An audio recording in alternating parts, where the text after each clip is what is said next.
We'll do it live. Okay. We'll do it live. Drop the mic with Jason Hunt. Travis, welcome to the show. Thanks, man. Awesome. And Travis, you're coming to us today from cold and chilly Tampa, Florida. A little too frigid for us. Yeah. Still jacket weather, even right? inside. It feels kind of weird throwing on a jacket for the first time, at least for me, when like the fall hits, like September, you got to put that jacket on for the first time. It's kind of a weird feeling, like putting on pants. Florida loves it. Make no mistake. Floridians love it. We talk about it all year long. In the summertime, we're like, I cannot wait until I have to wear long sleeves. Like, actually, it's a thing when it gets cold enough to where you actually have to wear pants. It is like you can't just wear shorts every day and sandals. It's like, no, even with my kids, it's like, no, today, guys, you can't just wear sandals. It's 50 degrees. You got to wear closed-toed shoes. And they're like, I don't like it. It's a different set of circumstances down here. You grow up in Tampa? No, actually I grew up. So the phrase growing up is funny. From 0 to 18 years old, I lived in 12 different states in America. Wow. And then after that, I went to like 8 other places for college, and then moved to Florida, a different area of Florida, then to San Diego, then a different area of Florida. I've been in Tampa now for 8 years, basically. Aside from the 1 year where we didn't live anywhere, we were living everywhere. Tampa's kind of been the home. Why traveling around so much? What made you a journey boy? So my dad was in the Navy for my first 13 years of my life. So he was stationed in so I was born in Orlando. We moved to New York for 6 months, then Virginia, then Idaho for a few years, then a different part of Virginia, Tennessee, Illinois, Wisconsin, Florida, then Philadelphia, New Jersey. Then I went to college, and that was by Pittsburgh. When I graduated college, I went back down to one of the areas that I lived in Florida for a little while. That wasn't panning out. Moved to San Diego for 2 years. That didn't pan out. Went to Lauderdale, Florida. That's where I met my wife, and stopped going new places for life every 2 years. That slowed us down quite a bit. We've been together now, my wife and I, a little bit over 10 years, and we have lived in basically, ignoring the year of travel, we've lived in basically 2 cities, which is a rare change for me. Was it a business decision that made you drop anchor in Tampa?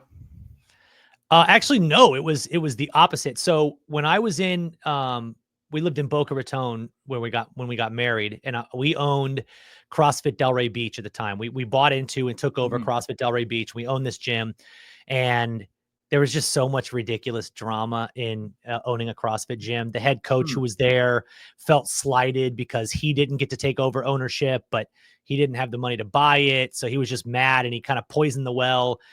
And so we're going through all that drama, and here I am. I just dumped like $20,000 into renovating the gym with all new equipment. I was the only one who did the installation. The head coach didn't help me at all because he was still, kind of sour. So we do this whole new, the place needed an upgrade. We gave it a great upgrade, and nobody was happy. And I'm just like, man, this isn't what this is supposed to be about. People aren't supposed to be treating us this way when we're just trying to make the gym a better place. And, so I was like, man, what would it be like if we just left? Well, in that same time, my wife was pregnant with our daughter, and I think maybe just had given birth to our daughter. And we're like, we don't have any family in Boca. We have nobody to rely on, nobody to lean on.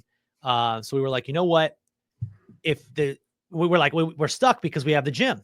And so it just so happened that somebody else who was a longtime member came up to us and was like, hey, around that same time, they were like, hey, if you guys were ever interested in selling the gym, I'd be interested in buying. So I was like, we took that as a sign. We're like, this is our sign. We don't have to be here if we sell the gym. And my wife has some family, aunts and uncles and at the time her grandparents lived out in Tampa, St. Pete area. She had been out here a couple times. I never had, but we found like this great middle ground of, if you're familiar with Florida at all, Boca Raton is like, that's where you're 55 years old before you ever go to Boca. It's a retirement town. It's slow, quiet, I guess, but it's also what I would consider bougie, like a lot of money there, a lot of money. So it's, it's close to West Palm. So it kind of has that atmosphere. where Tampa's not that. Tampa was a lot more what felt like up and coming, you know, a layer above blue collar almost, where it was like, there's definitely professionalism here, but there's also, you know, a rise in farm to table restaurants, like things that you kind of want to see from up and coming areas. So we came here one time, looked at a couple of houses, and I was like, hey, this looks great. Let's do this. But I was also so used to just moving at the drop of a hat. Right. I know that I can live anywhere. Like I Mhm. lived in Idaho where it would snow 6 feet in a day. And I Mhm. lived in Florida where it never snows. Mhm. So to me, like the towns never mattered, but I wanted some aspects of, like, you know, I wanted them to have sports teams that people actually cared about. Like Miami doesn't care about their sports teams. So the games are always kind of like half, you know, if you go to a game, they're half full stadiums. Nobody's really that enthusiastic about their teams. Tampa loves their sports teams. And so even that atmosphere of like, that's something that I'm interested in. So I knew the people in Tampa would be kind of interested. But yeah, I mean, we absolutely love it. And we have racked our brains 100 times because of what I do. And I can do this from anywhere. We've racked our brains 100 times. Where should we live? Where should we go? And we don't have anything pulling us anywhere aside from Kauai, Hawaii, which is where my wife's dad and both brothers live now. They live in Kauai. They've lived there for 20 some years. We tried moving there during COVID. We literally moved all of our stuff, sold one of our houses, moved there. It just wasn't for us. I mean, not only is it abhorrently expensive. I mean, it's 3 times the cost of living than it is anywhere else in the United States. It just didn't quite feel like it would be home. And so we've kind of settled on Tampa. Somewhere around Tampa is probably going to be where we go. Yeah, so it's yeah, once, at least for my family, it's like once we chose a place to live, because I've got 3 kids. It's like we don't want to move them up and around, and Yep. and from school to school. We want them to build some foundational relationships that they can grow up with, and I think that was Did very you important. move at all when you were growing up, or did your wife? It's a good question, right? Because yeah, you know, it's for my wife. No, she lived in pretty much the same house her entire life. For me, I moved usually in the same city, but different houses every like 4 or 5 years. So, you know, and even every 4 years, I feel like there's always some sort of a massive change in at least my life, whether it's going to school, whether it's, you know, moving houses, Sure. relationships, just things I find every 4 years. It's just almost like this inherited need to have a change of some sort. Mhm. Even business wise, every 4 years, some sort of a change happens in my business, whether it's a merger or a sale or something like that. And I don't know what it is, some ticking time clock that's always going Mhm. on. Yeah, Yeah. it's What makes funny you ask because that I question? feel like Yeah. a lot of people have that thought, like, oh, I don't like, because we did a traveling school program for a year. We were traveling the world, and we got to meet a lot of families that were the exact opposite, right? So we met. I am familiar with the mindset of like, I don't want to move my kids because I want them to have established friends, and I suffered the brunt of not having that. And I'll give you a great example. I was in high school, and I was a pretty good, without tooting my own horn, relatively elite baseball player, and was in Florida, was going to be a 15-year-old sophomore playing on the varsity team, which is unheard of in a school of 4,000 kids. Like, it was good. My dad took a job in New Jersey, so we moved. So when we moved, I went to a new school. That head coach of that baseball team was an ex-professional baseball player. And I come out my very first scrimmage, and I'll never forget this. I hit a home run, and the ball goes over the fence. I get to third base where he is, slaps me high five, and he says, "Now go get it." Now, what was going to happen if I made it to home plate was I was going to high five with my new teammates, and we were going to have a moment that like I could get to know them. Mm, That didn't happen because he literally made me turn around and go get the ball, and he did that mm, because I was not one of his boys. mm, I found out later that this head coach, everybody who was on his team, grew up being on his teams. He taught little league. He grew them up into like be this into this thing. So because I was an outsider, and if you ever saw the movie Remember the Titans, hmm. in the quarterback that comes into that team, his nickname was Sunshine. Ryan Gosling.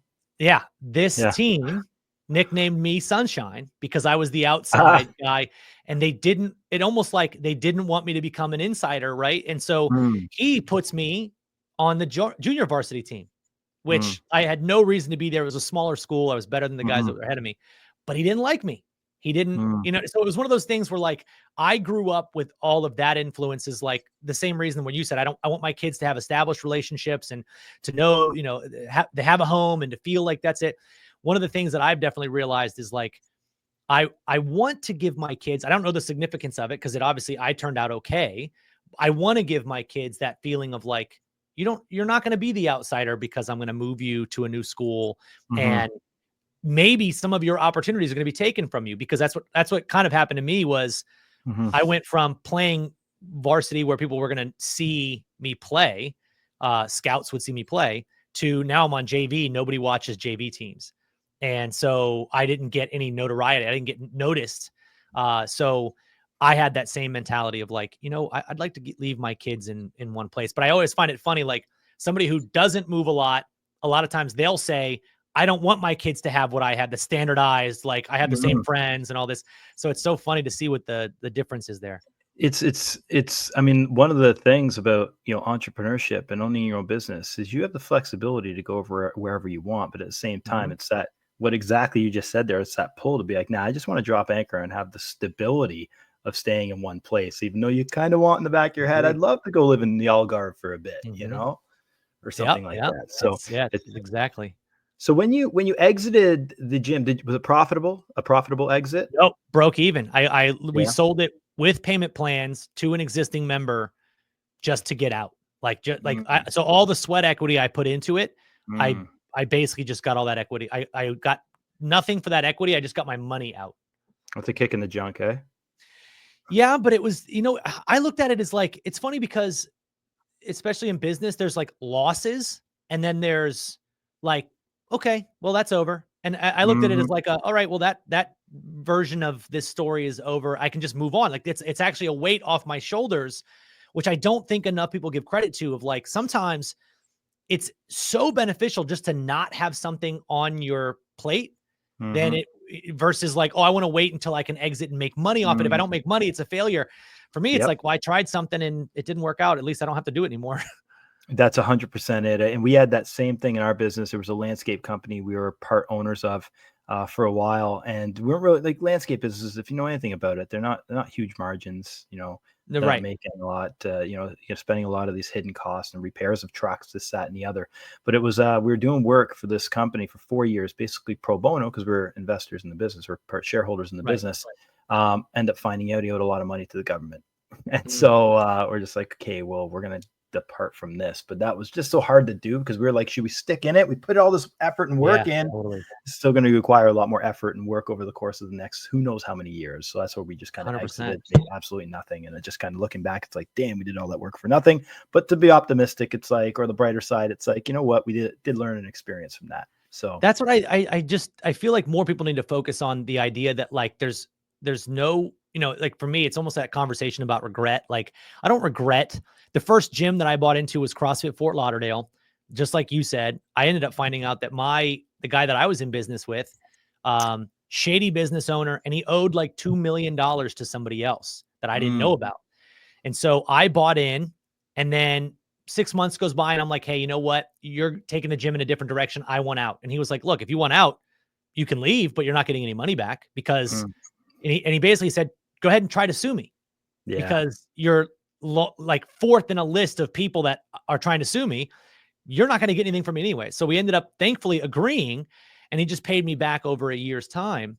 But it was another one. I broke even and I'm like, all right, I put time in and I'm just out. And so I ended up doing it again. But I do think you have to give credit to what you learn from that. And that's what makes an entrepreneur is like, can you take all these failures and turn it into something? Or are you just going to fail and give up? 100%. So talking about the, moving on from the gym, you had a messaging automation company. Tell us a bit about that and your experience with that platform. So I started and owned a platform called Chatmatic. So it started in 2016. I watched it wasn't a podcast. I watched F8, which was Facebook's marketing conference for a long time. I think they stopped doing it, but during that conference, they would always announce like what was next, what was coming. And I was mostly interested in the advertising side of it. But during the conference, I had it on my computer actually while I was at work. And he said, we're announcing Messenger API. And I didn't really know what that was. I'm not a developer, but I knew what an API could do. So I was like, oh, this is interesting. Let me check into this. And so I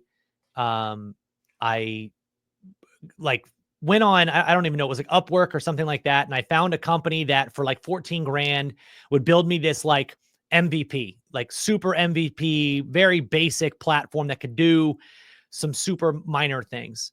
And that was all it was supposed to be. It was actually just going to be like this little gimmicky kind of, honestly, my mentality on it was like, I'll just build this one-off, like niche-y marketing fun tool. Like it was going to respond. I was the first person to come to market with a platform that could automatically reply to comments on posts on Facebook. So that was our way before ManyChat. And I remember I actually had a conversation with the CEO of ManyChat. Not going to lie, I was trying to get him to notice us because they were way bigger than us at the time.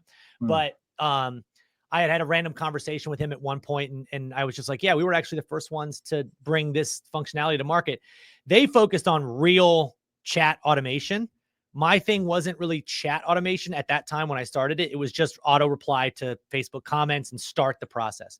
So that's when I realized, like, well, if I'm going to start all these conversations, I might as well let people automate them, let the businesses automate the conversation that happens after. And that's when I got into building much more of an elaborate and robust, like messenger automation platform that used all the features from the API that it had available. But what's funny is, a lot of times we have this dream in mind or this goal in mind that we just want to build a business and make money. And that was where my mindset was like, I'll just do whatever I got to do and make some money. And it kept building, and I knew I could keep selling it. So I kept doing that and selling new people on it. And it got really good. Like it got a drag and drop builder that you could, move things around, which is really complicated, super expensive. Could run every automation that ManyChat could run as far as what it could do in Messenger, collect email addresses, all this fun stuff. We had it built where it was working with Instagram DM as well. And it must have been 2019, somewhere in that time. Profitable? Is profitable month? Yeah, profitable. I mean, we were probably like, it wasn't a big software company. We were probably running somewhere around $1 million a year in revenue. So it wasn't like it was like killing it by any means. Yeah. But I in 2019, I think it was, I just realized like, I don't like what I'm doing. Because I transitioned from being like a marketer into being a CEO of a software company. I had 2 full-time developers. I had, like a full-time support staff that had to handle certain issues. And I had to also lead the product. Like I had to come up with what the next product thing was going to be.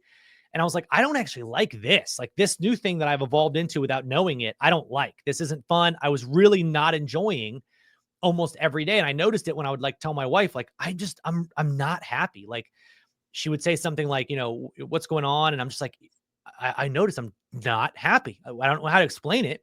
It's just thinking about going into work again tomorrow. And yeah, I work for myself and like I have a cool office and all this stuff, but I was like, it's not fun at all for me. What was that void that was missing? Like, what was a void? Because obviously there's a void in the marketing side that you love to do. It was triggering something in your brain, maybe the creative side, who knows? Yeah. I wasn't allowed to be creative anymore for sure, because now I had to only focus on this one thing. But then also I was definitely my market, the people that I had appealed to, they weren't software users as much as they were, let's just call them like traditional biz op people. Like they saw the opportunity in, oh, hey, like the primary user that we had for Chatmatic was mostly going to be somebody who was running it as an agency. They were going and offering it to other people. And I didn't like working in that market because there's a lot of, that is a feast or famine market. I just recently had somebody who came up to me and was like, Travis, this one call that you did when you ran Chatmatic changed everything for me. And now I run multiple 7-figure businesses. And before that, I had never even heard of a Facebook ad. I'm like, that's awesome. I'm glad that this led somebody to something. But then on the other hand, you get, chargebacks because people are like, I didn't want to pay for this program because they don't use it, because they're not real entrepreneurs. They just were hoping they could press a button. I didn't like that feast or famine feeling. And so that, and then the lack of my ability to be creative, because Facebook Messenger dictates everything that you can do. Like you can't say, oh, what if we could do this? It would be so fun if we could, pull this kind of thing. And it's like, you can't, there's no API for it. It doesn't get approved. You can't do it. So you're just building, and then knowing that you're competing against a company like ManyChat that had already had over $50 million in funding, that like you have to know waking up every day, I'm never going to compete with them. So where do I find my little mini market? We found it by offering an agency style platform where ManyChat didn't offer that. They offered per account pricing. Right. And so we had a good run there, but yeah, I was just like, man, I don't enjoy this. I'm not having fun. And it got to the point where it's like a slope, right? You're like, oh, I'm not enjoying it, but I'm doing it. It's making me money. There's some highs. And then you're just like, every day is like, no, every day is a bad day. And you're like, I don't want to be here. And so I had made up my mind, like, I'm either going to sell it, or originally I was like, I'm just going to shut it down. I just felt really bad for my developers, because I didn't want to just leave them hanging. I felt like I kind of owed them something. And so I put the platform up for sale on a broker website, and had like 10, 15 calls, got 3 different letter of intents, which was great. Went through the letter of intent process with with all 3. And basically one guy ended up closing, a guy out of Salt Lake City, ended up closing. He bought it. Sadly, and you can't know this at the time, I don't think he knew what he was getting into. He was like a business marketing MBA type who just thinks like, I know business. I can take any kind of business that's working now and make it work better. And he got in, he didn't understand anything about Messenger. He didn't understand anything about generating sales. And so it like completely capsized. And I think within 6 months they shut it down.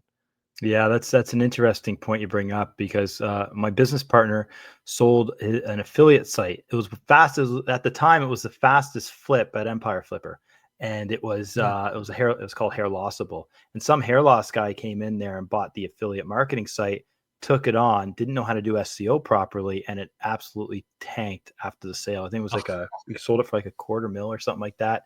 And it just tanked, right? And you're absolutely right. It's like people going in there think they're going to bring more value to something that's established without doing their due diligence, understanding everything that's involved, right?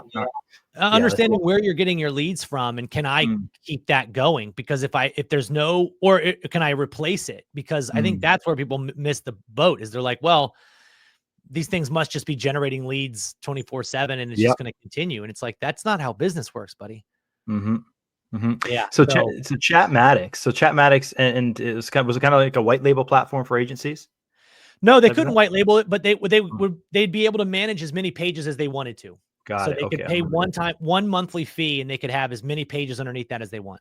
Yeah, it's so interesting. It's relevant for me personally, because I mean, our company developed their own product recently, which is an AI agent that lives on websites and has those conversations, connects with OpenAI, right? But again, like my background is not software development. I'm not techie. I'm marketing, right? So last week we went to a show, the franchise expo in Toronto, and we were going on behalf of the product that we have, and called Chatello. And so we had these Chatello banners, AI powered chat on your website, and it seemed to draw in, like it was almost like bait. And on the end of the line was just this bait for software engineers and developers, and just like having conversations with IT people. I'm like, oh, this is not really my jam. Like, chat automation does get a nerdy. It gets a much more nerdy crowd, because those are the people who are enticed by, I can automate chat. And it's almost funny, right? Because like you would think nerdy types, probably a little bit more antisocial. They don't want to talk to people, so they like automating it. Whereas social people are like, I don't mind the conversations, bring them on. And a piece of it was also the fact that I think they fear their jobs might be in jeopardy with AI. So they're inquisitive about, what's this AI chat thing? What is this AI stuff about? Coders. 100%. I don't think people realize just how fast AI is evolving and what it's about to do to the entire world. It's like, I still don't understand it, and I am kind of obsessed with it. Like, I think it's huge. How are you using it now? How are you leveraging AI? Man, in so many different aspects. A lot of it sort of stems from a chat GPT approach, right? So like there's a bunch of different ways to leverage chat GPT. I'm using it right now every day as I write my book. It's a book about the Paid Masterclass Method, which is my sort of individual approach. After I sold my company, I started a new business that was selling information.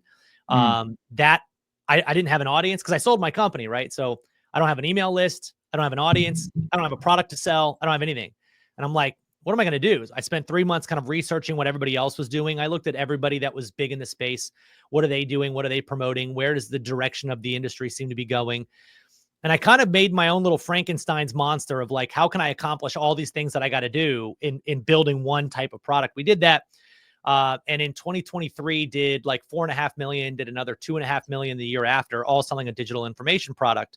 And I was like, ooh, I'm on to something. And I actually really I didn't even like the information product that I was selling.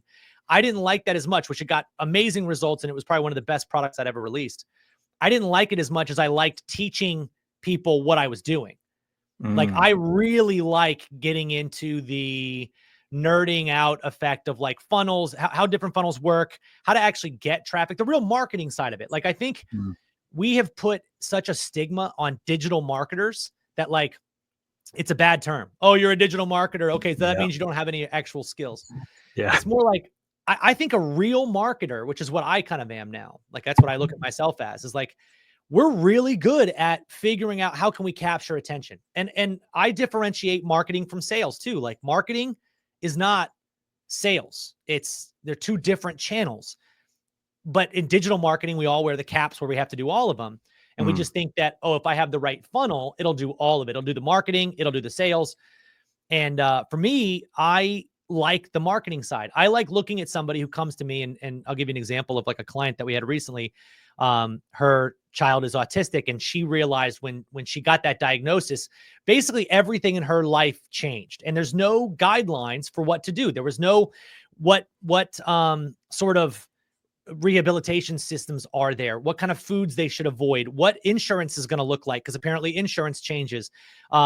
The PTA, your kid is no longer in normal PTA. They're in special needs PTA, which is a completely different ballgame because they're funded differently. And she was like, I think that there needs to be somebody who's educating parents on what that world looks like. And so that's where I was like, you should create under our umbrella this Paid Masterclass. And I love that process of teaching people how to market these great ideas that can be helpful to a lot of people. I think that's great. So I was like, you know what? That product that made me like a little over $7 million in a year and a half while I was traveling the world, instead of focusing on that and continuing to run that, which doesn't really light me up, it was fine, it made me money, I'm going to shut it all down, start from scratch basically all over again, and prove that this method works by helping other people develop and hone in on this method, which, you know, it worked for me. It's worked for our clients. But that was sort of where my mindset shift went from, of like, I'm going to finally do something that I enjoy. That's going to be the thing I learned from exiting my software company was the next things I do, I just want to enjoy them. I don't care if I don't make as much money as I did before, that's okay. But knowing what I know about marketing, you know, that's one of the poisons, is like, I know I can make a lot more money doing, you know, this, because I understand the back end of it. I understand the logistics of it. And so to me, it's not necessarily about chasing that money as much as it is like, do something that you like. But as far as AI, I use it in that business as I'm writing that book, and I use it differently than everybody else. I didn't just say, hey, ChatGPT, write me a book. What I do is I spend hours feeding it my information. So I found this to be a really cool hack. Most people I know aren't doing this. Every thought that I have, I download into ChatGPT. I write it all out as if I'm writing notes to myself. I put all of my notes in ChatGPT, and then I can resource those notes in a new chat in the future. So like, hey, ChatGPT, I've talked to you a lot about this niche. Write a newsletter for me on that niche based on my voice. And it can do that. So I started doing that. We leverage it with our students and our members by teaching them that style of how we use it.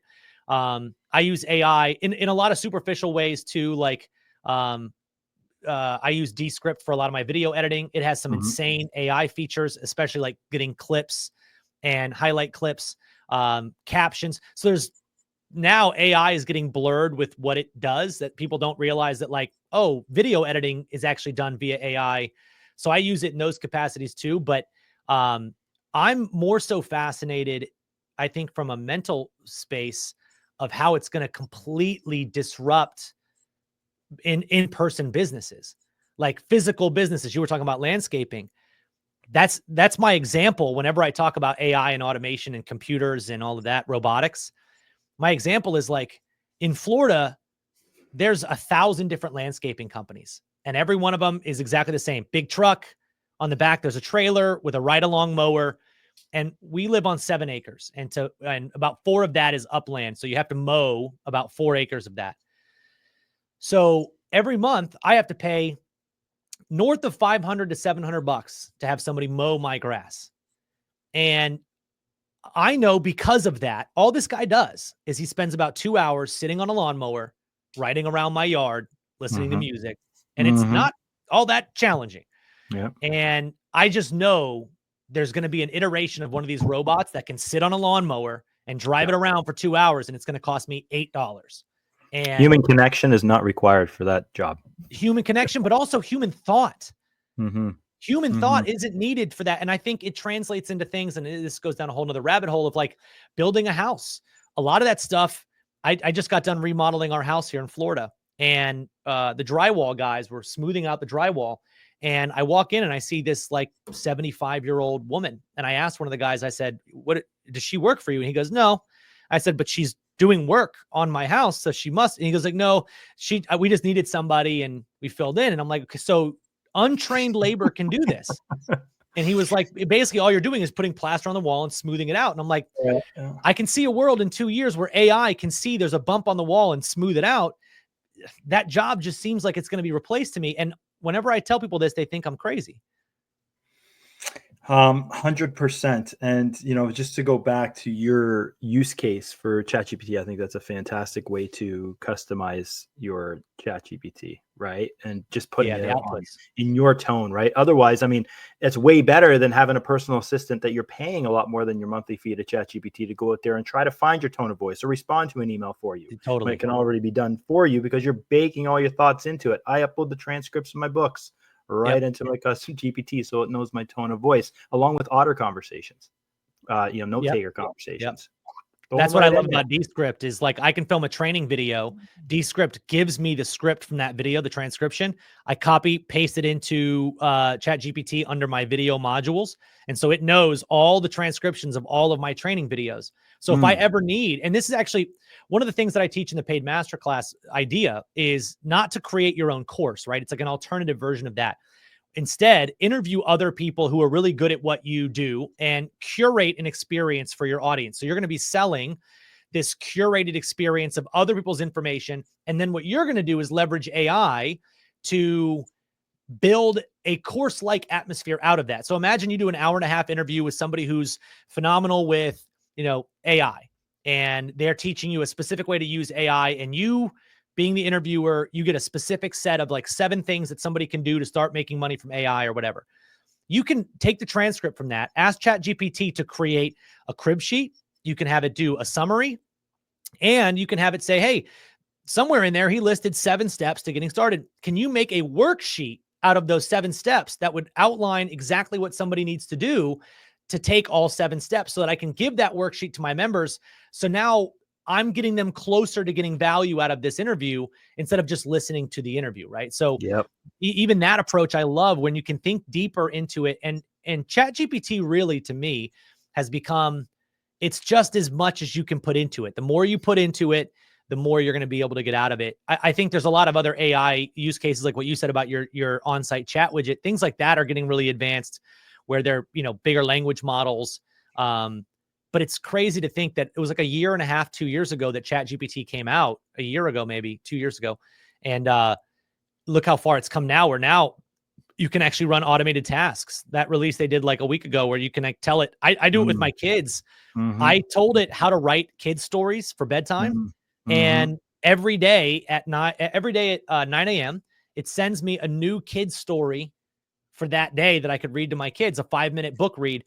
The maker in my mind is going, I need to take these books and publish them on some publishing platform or some website and have people pay $5 a month for them or something. Because every parent wants a better nighttime story for their kid that has no agenda and that has a cool storyline and some meaning.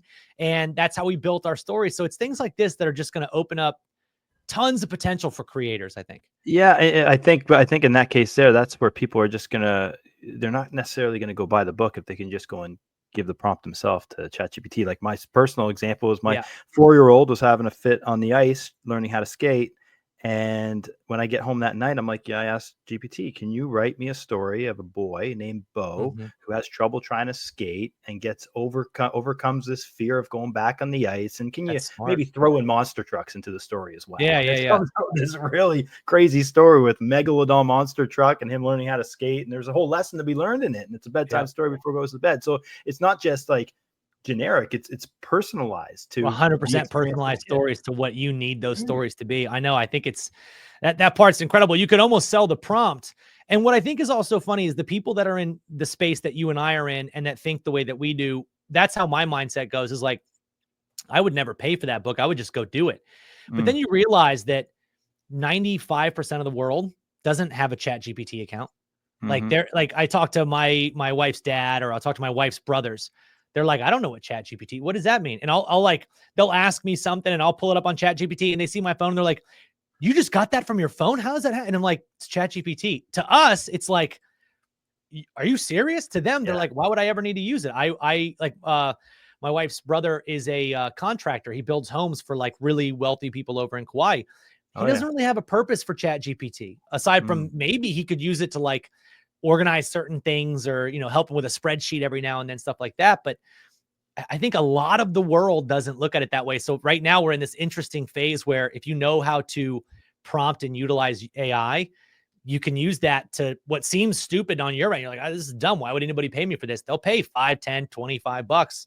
It's great for creating lead magnets and loss leaders and things that you can do to attract people to your audience.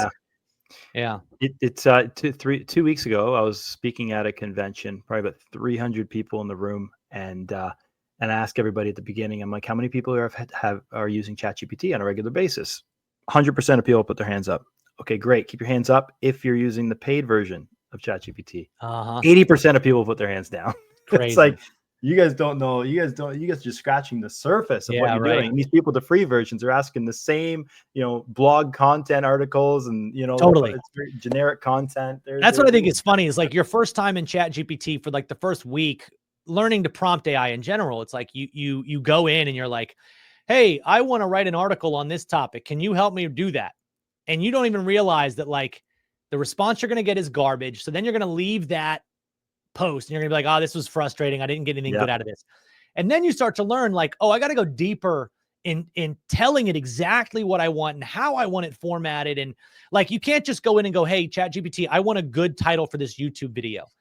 It's never going to give you a good title. But then when you say, I want a title for a YouTube video about X, Y, and Z, the goal of it should be to sound like something Mr. Beast would make. And I want it to be something that tops the charts as far as virality. And you go really deep and use adjectives. And all of a sudden now you're getting like multiple responses that could be good. And you're like, oh, okay. So this is all really, it does come down to prompting and understanding what I'm trying to get out of this. Well, that's what a lot of products are doing now. And a lot of products are just doing exactly that, connecting to the API and just masking it as some brand. But essentially all it is a prompt. Right. 100%. That's what kind of Jasper was, right? Like Jasper blew up. I bought onto that hardcore because that was released before ChatGPT. That's right. I absolutely loved it. And then as soon as ChatGPT came out, I basically canceled because they had some cool features, but it was like, okay, so they have a document feature. And then they had all these like templates, like, oh, Google SEO and all these things that I wouldn't use. And so I bailed because I'm like, I could do all of these by just prompting ChatGPT correctly. And it was cheaper, and it did give me better results. ChatGPT gave me better results almost from day one. But yeah, there's a lot of people who are trying to productize the prompt, which I think is cool. There's tons of influencers right now that are going viral with the, comment prompt, and I'll send you my favorite prompt for creating, 45 viral reels with one prompt in ChatGPT, which doesn't work that way. But yeah, I am loving that recent release with GPT tasks. I've used it for morning workout routines. I play rugby in the summertime, so now we're in the off season, so I'm trying to get into doing some rugby training. And all it is, I give it that prompt and a 20-minute workout in the morning specific around the position of fullback for rugby, and it gives me a great customized workout. Yeah, that stuff is amazing, and stuff that you wanted to spit out daily. I think that's going to change the way that we live our lives, of like having it do reminders is one thing. That's like the most core basic thing that it can do. But yeah, when you want daily output, like you can even have it do research for you and send you a summary of that research every day. One of the questions that we get a lot, like with all the methods that I teach, because this has been my background forever, is email, right? So email marketing is like my bread and butter. It's what I focus on. I now have a newsletter, and then I have a personal email list that I email my own offers to, and a newsletter where it's more educational. And one of the biggest issues for most people is they think, I can't write a newsletter, I have nothing to say. And I tell people, like, okay, before you say that, do me a favor. Every thought that you have on the niche that you want to go into. So again, it doesn't even have to be a niche that you think is profitable. You love pickleball. Go write all of your thoughts about pickleball into a chat GPT chat. And then every day you think about it, every day you practice it, tell it how you feel, tell it what workout you did, tell it who you talked to, tell it what you watched, give it some viral content that you saw that was pickleball related. And then I want you to tell it, hey, it's time that we come up with a newsletter. And I want the newsletter to be once a week. And this is what's great. Once a week newsletters, 52 newsletters a year, obviously. So if we go in quarters, we really only need, you're talking every quarter, like 16 to 20 newsletters, basically. Mm-hmm. Let's just call it 20 to make it a round number. So I want to pre-build my content for an entire quarter. So I would tell ChatGPT, I want to make a newsletter. I want this to be an ongoing newsletter that people read. And I want it to be done in 2 formats. Month number 1, I want it to be a 4-week-long series email that they have to come back. Week 1, they got to come back for the rest on week 2, the rest on week 3, and the final on week 4. Then the next month, I want it to be individual 4 one-off emails that can talk on certain topics. And then I want to go into another series in the next month. So we alternate. A series, individual, series, individual. And then you say, so come up with an outline of what that content could look like that would help people get X, Y, and Z result that would be interesting for them. If somebody's interested in pickleball, they would want to read these newsletters, but not just read them. This is where, again, you get good at prompting. The outcome that you really want from a newsletter is not reading. It's not clicking. It's sharing. You want somebody to look at your promotional email and go, my friend Sue needs to see this. And they click a link and share it, right? And that's what you want. And so you tell ChatGPT, I want content that seems so good that people would pay for it, but they're not going to have to because it's free in my newsletter. They should want to share it immediately. And give me, just for now, let's just get an outline. I want 20 topics that would follow that outline. It will spit out in 30 seconds an amazing outline based on the information that you fed it over 30 days. And you will have 20 articles that you can write on. Now, most people then go, okay, well, sure, it gave me a topic. Well, now you take each individual topic and you have it elaborate on that. Okay, I love this topic. I love this 4-part series. Let's imagine you were going to write part 1 of that first 4-part series. What would part 1 look like? Give me an outline of just part 1. Now it gives you an outline. Then you take the outline and you refeed it back into it. And you go, okay, we've got this great outline. Let's write this article. And now in a minute, you have a full newsletter. And then within 20 minutes, you have 20 newsletters you can write. There is no excuse for anyone with ChatGPT to not have a newsletter and to not know what to say, because all you've got to do is talk to it for a while about what you like. I grow really big strawberries.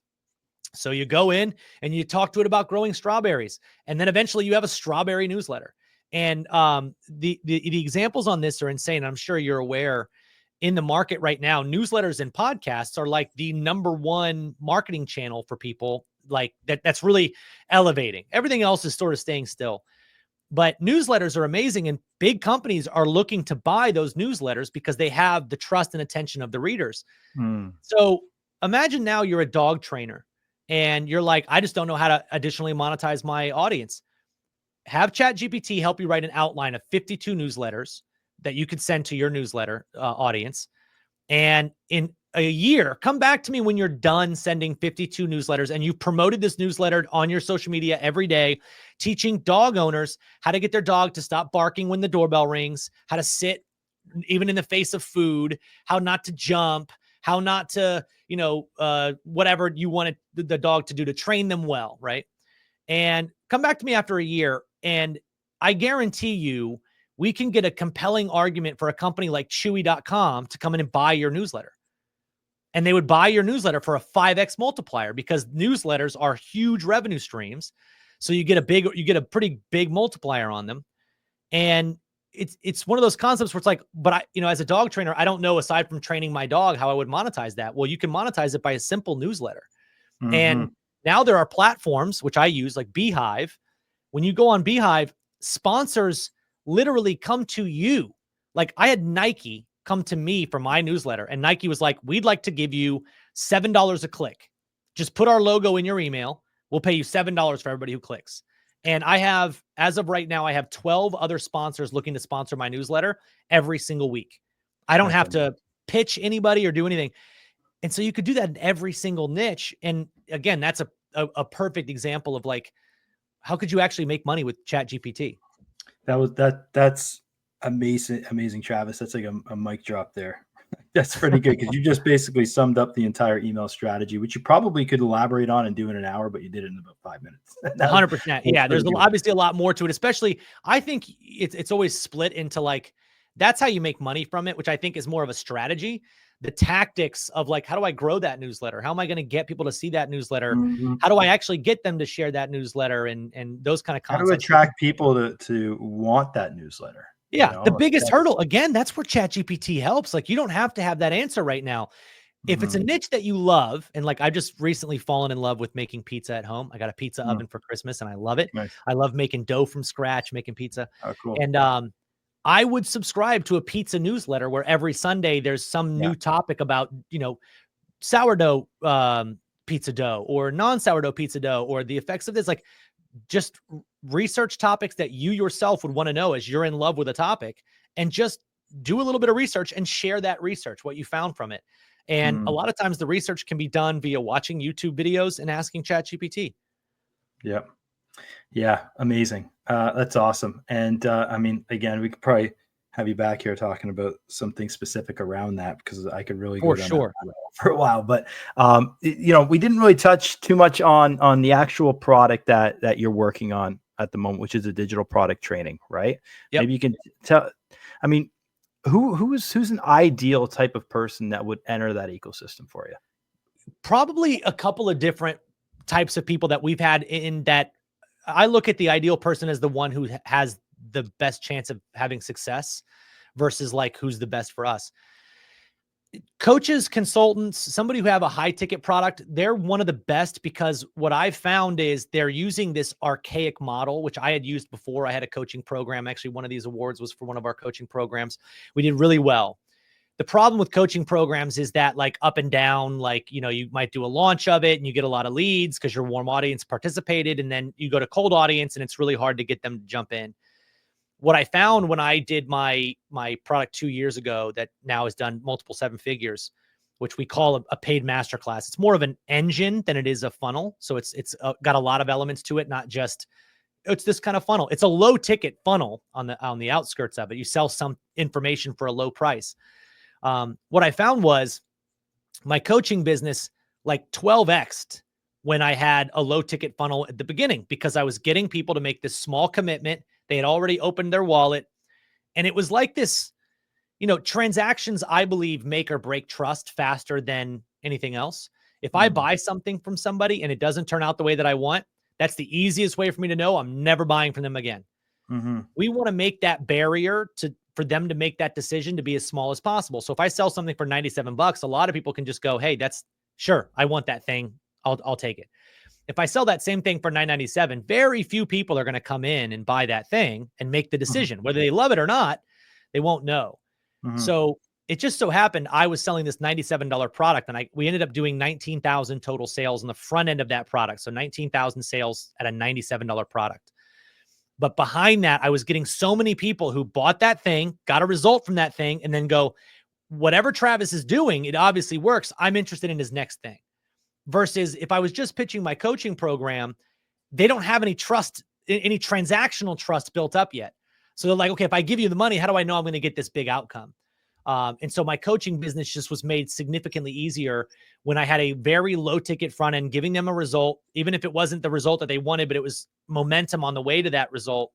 It just ended up making everything so much more simple. So that's what we do now is like coaches, consultants, anybody who has a high ticket program, a course creator who wants to kind of get out of the course creation spiral that I myself had troubles with, where like I spend all this time and make an elaborate course on email marketing. For instance, I had an email marketing academy and nobody wanted to buy it no matter what I charged for the price. And I think it's just because there's so much free available information out there that they think, what am I going to get in this course? Which is what geared me more towards, I don't want to do courses as much as I want to do products. And if that opens me up to creating experiences, not just a course. And then, again, we do have these people that have been toying with building an online business. They're like, I just don't know exactly what to do. I've done some side hustles. I tried to build a course that didn't work. I did affiliate marketing. But they're like, I want something stable, reliable, and I'm willing to like learn this new skill. That's the ultimate like must have. You have to be able to learn something new. What would be an example of like a digital product that that a coach might look at pivoting or focusing on selling? Maybe just walk us through kind of an example. So what I like to do is take your main goal and bite off a very small piece of that, especially the beginning. The thing that you want your coaching clients to have in place already, sell that for next to nothing. The information. So the way that I always equate it is these three. Coaches are selling, usually what they should be selling is access to them, right? They're a guide. You're not selling the game plan anymore. As a coach, you want the people that you're coaching to know the game plan. If you're a personal trainer, you want them to know they have to work out. You want them to know they're working out 5 days a week, 1 hour a day, eating this. They should already know all of that. They want you to help them along the way. So I came up with this like analogy where the three things that we sell online, the first one is the map to the gold, right? So the person that you're selling to, they want gold. Okay. The easiest thing to sell them that is hands off is a map. Here's the information. If you want to go on your own, go have fun. $97 one time. It's a full layout. Imagine this would be a book that fully describes your method, or a one-time training that outlines exactly how you do something. Or if you're a personal trainer, again, it could be 9 months of programming that you would usually write for somebody, right? So you're giving them a ton where they go, yeah, for $97, I'm going to buy this thing. Then the next thing you sell is speed and automation. Along the way, I like to sell community. So our order process is $97 one time for the education, for the information. Add on an order bump for 30, 40, 50 bucks a month for a community. So, hey, you want to do this with other people? Join our community. The next thing is speed and automation. So if you wanted to get gold, right? You want gold. I just sold you a map. If I was smart, the next thing that I would do is, as you're walking away from me with your map, I would say, hey, when you get there, all you've got is these. It's going to be hard to mine gold with just these little fingers. You might need a shovel. It'd make the whole process a lot faster, right? And you're going to go, yeah, you know what? You're right. I'd like for the process to be faster. I'm going to go do it anyways. Sell me that shovel. So then you get into software, speed and automation. So let's say you're a personal trainer. You might sell some sort of self-programming technique. This is where ChatGPT can come in too. You can give people my 100 most used prompts or something. So it's templates and things like that. The last thing is, hey, here's the shovel. You've got the map. You're on your way. You're actually closer to your goal now than you were before. I've done this a bunch of times. Do you want me to come with you?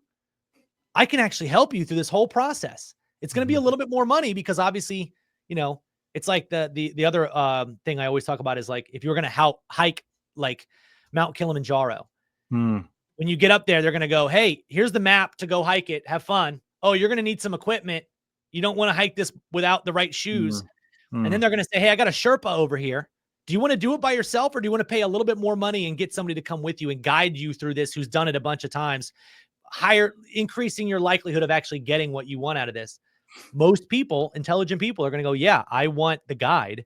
And so I think that the map is just a stepping stone to the speed and automation, which is a stepping stone to buying the guide. And so most coaches are trying to walk into a big market and go, hey, you're about to hike Mount Kilimanjaro. Hire me and I'll get you there. But they don't even have a map yet. They don't even know that it's possible to get there. So I think if we start at the bottom and give them the map, we're actually increasing their desire to do the thing. Because now they're like, I have one less excuse. I just invested in this map. I know the game plan. And then they have speed and automation. Now they got the tools. And so, no, will you get everybody into your coaching program? Absolutely not. Some of the people are going to take the information, the map, and they're going to go on their own. But a lot of those people are now going to come into your coaching program because they want that help. And so that's how I sort of outlined who it makes sense for. Like anybody who can create that map to the gold first, which that's part of our program, the Paid Masterclass system. It actually helps you create that map by giving you the product that you're going to promote through a course of basically interviewing other people. If the goal was to climb Mount Kilimanjaro, and you interviewed somebody who made clothing specifically for hikers, somebody else who made tents, somebody else who was a Sherpa for 20 years, somebody else who hosts excursions. When you package that all together, you've got all the information that somebody could want. You've built the perfect map. And so we just leverage that information, turn it into a map that we can sell, and that then starts our escalation process. If our audience has any questions, Travis, to access you and the map, where would they go? Instagram, I'm pretty active there, at least personally. It's the Travis Stephenson. You're welcome to email me, travis@wealthery.com, which is always a hard one. It's wealth with an ERY at the end. That's this logo right up here. Travis@wealthery, perfect email, or the Travis Stephenson on Instagram. That's sort of where I do all my chatting. It's funny. I thought that was it looked like almost like it was a perfect crown behind your head. Yeah. It's funny. I've done it before where if I think at the perfect height, it's like that. It almost looks a little bit like I'm doing like devil horns or something. I'm not. It's a logo. I actually didn't think about it. I wanted it as a background when I put it up there.